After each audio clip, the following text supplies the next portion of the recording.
I'll be interested to know if anybody's actually bought a bender. It's still, there's so much double entendre, it just doesn't work, does it?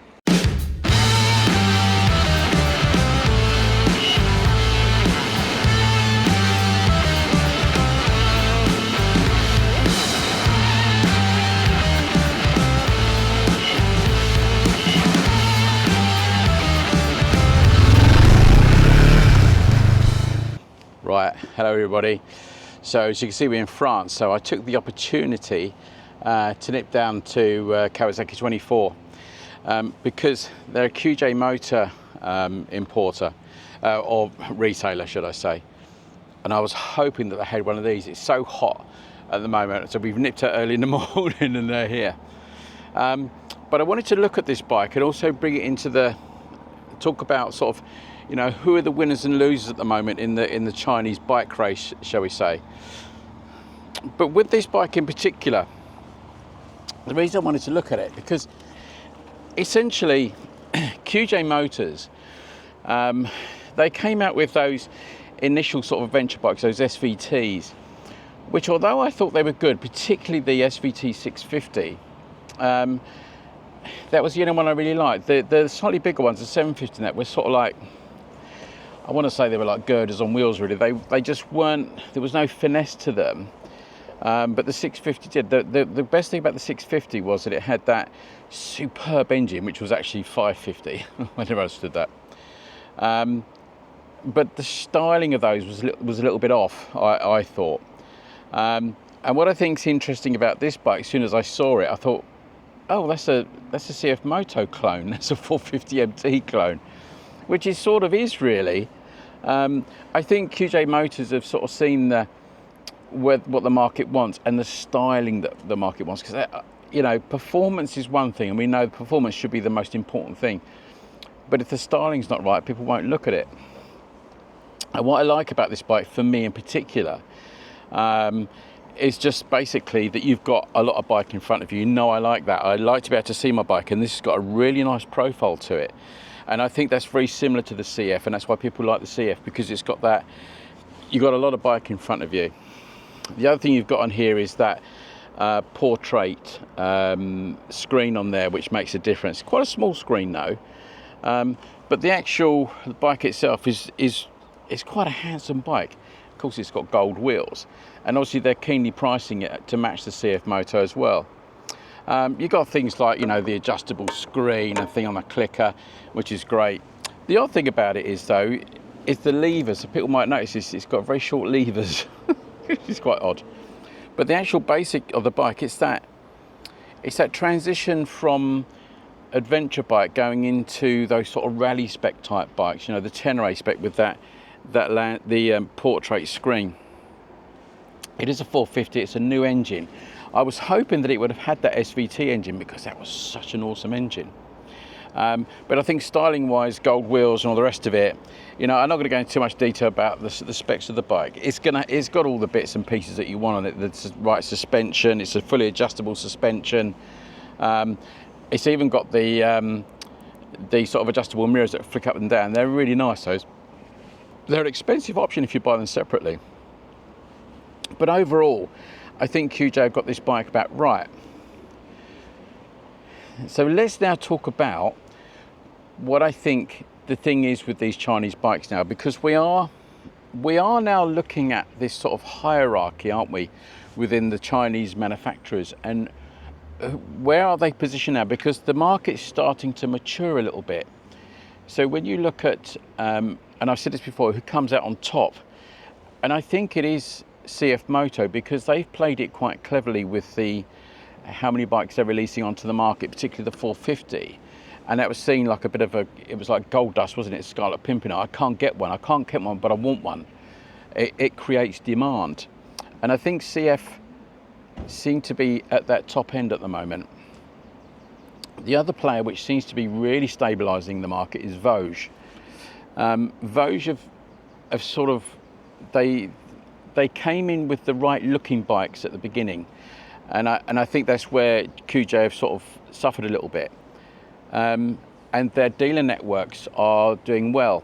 But the other thing that those two manufacturers have done CF and Vosges is that they've linked themselves more closely with European manufacturers, and whether that's building engines for a European manufacturer, or building bikes, with KTM, BMW and all the rest of it. And I think that strategy has worked incredibly well for them, because every time, which I've just done as well, you see some content around those bikes, that's the first thing that gets mentioned, that they're making bikes for this and that. So that strategy has worked incredibly well. But what do I think where do I think QJ are in this? And this is one of those really funny cultural things that we have, which can affect motorbikes. It's the name. Now the thing with Vosges and Cfmoto, it's the name is sort of, it works. We don't associate it immediately with Chinese bikes as such, along with those European links. But QJ Motors, it has that perception that it is still in that early cheap motorbike manufacturing world. And that might sound odd to say that, but you have to think about that.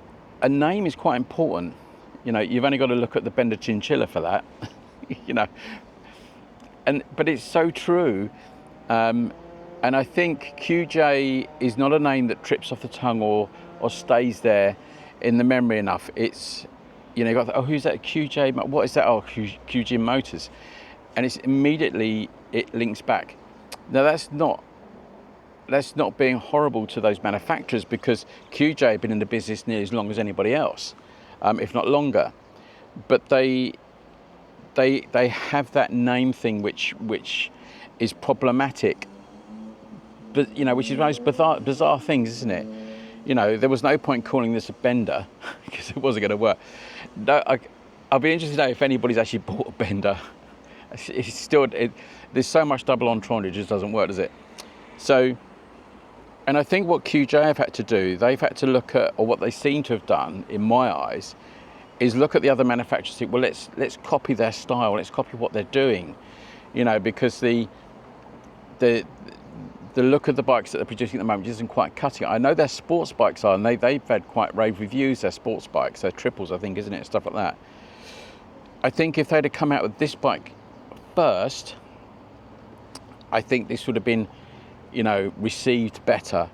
There has been talk about this is a little bit vibey and all that sort of stuff, and I will, when I get back home, I'll try and take one of these out for a ride. But I think it's very interesting, is it, where we are now with Chinese bikes. As they become more established in the market, we now seem to see market leaders. And I think actually, the market leader is Vosges. Cfmoto have gone for a very sort of set themselves apart, almost like the premier brand in Chinese bikes, but Vosges have set themselves as the more popular brand, which is very interesting. And I think the other thing that's interesting with Cfmoto, they've started to push their 1000cc bike, haven't they? And I don't think that'll do well in the UK. I think it's probably a fantastic bike, but it's interesting, low tanks and all the rest of it. But I don't think the UK market wants big bikes anymore. I think that time has gone. People still buy big bikes, with the GSs and stuff, but I don't think they're going to put their money into a big Chinese bike. In that respect, they want something that's, if they're going to buy a big bike, they want something that's proven, and sort of the GSs and Hondas are things that do that. And I think the market is still in these small adventure bikes, because as the technology has improved, the power and the torque and everything of these engines and the characteristics of the engines have made bigger bikes redundant. And I think that's the thing of it. You get on a bike like this and you don't feel like you're on a small bike. You've got big stature, a big bike feel, and now you're getting that big engine feel from the small capacity bikes. And I think it's really interesting that they're doing that. But it's funny. I think the bigger capacity Chinese bikes will do okay in Europe, mainland Europe, but I don't think they're going to do well in the UK. I think 800 is the limit for us at the moment, or where we seem to be. But these 450s, I think, are still cornering the market for adventure bikes. I really think they are, which is fascinating, isn't it? But when you look around this bike, it's a great piece of kit. You've got the fake braided hoses and all that sort of stuff. But when you look at the pegs and the levers and things like that, it's all here. It's all here. This is straight off the SVT, I think, because I seem to remember these red ones. But peculiar that the levers are so short. You know, it's really odd. They're adjustable levers, strangely, but they're way too short. They need about another inch on there, because my fingers, I can get 3 fingers on there. I can't get my all 4 fingers, and my 3rd finger is actually on the ball of the at the end of the lever, which is odd, isn't it? But yeah, what do you think? Do you think now that Chinese manufacturers, do you think they are now mainstream or pretty much mainstream? And who is the leader at the moment? Because I do think it's Vosges. I think Vosges have come out with good marketing. I think the styling's been good. I mean, at the end of the day, they are all copies of something else, regardless. You know, there's nothing quite that distinct in any of these brands. They're all aping something else, and that's how they've got their foothold into the market. But I think it's interesting that Vosges' dealer network is getting bigger. We've had 2 more in my area, which means that your trust in getting the bike serviced and repaired and things is better. I still think there's still that leftover thing about, you know, can I get parts for it and stuff? But the reliability of bikes is catching up with that, and we're not seeing that as a major problem anymore. So very interesting, isn't it? It's interesting the way the market is now developed. But I'd like this one to do well. I will get a ride on this one, because I am going to be in the market for an adventure bike soon. But even for me, I'm thinking of Vosges, possibly. Don't chastise me for that. But you know, I'm looking at different options really. What I need, what I want to play with, and where I might need it. For taking it up north and leaving it if I bring press bikes back, or taking it to France, leaving it in France, and that sort of thing. So we shall see. But I think it's interesting. I wanted to let the market develop and see where's the right reliability, where are the bikes, and what are they doing at the moment. So there you are.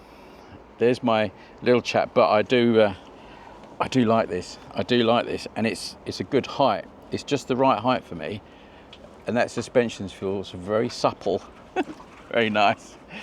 I never understand why we put hard suspension on other bikes when you know you can do it as gentle as this. But yeah, and this is another one of those bikes that will probably come with a lot of kit with it, you know, when you buy it. So yes, the QJ, what do they actually call this? It's a 450Rx, isn't it? But great looking bike. It's got gold wheels. You can't lose with gold wheels, can you really? Right, thanks for watching, and I'll see you in the next one. Take care, everybody.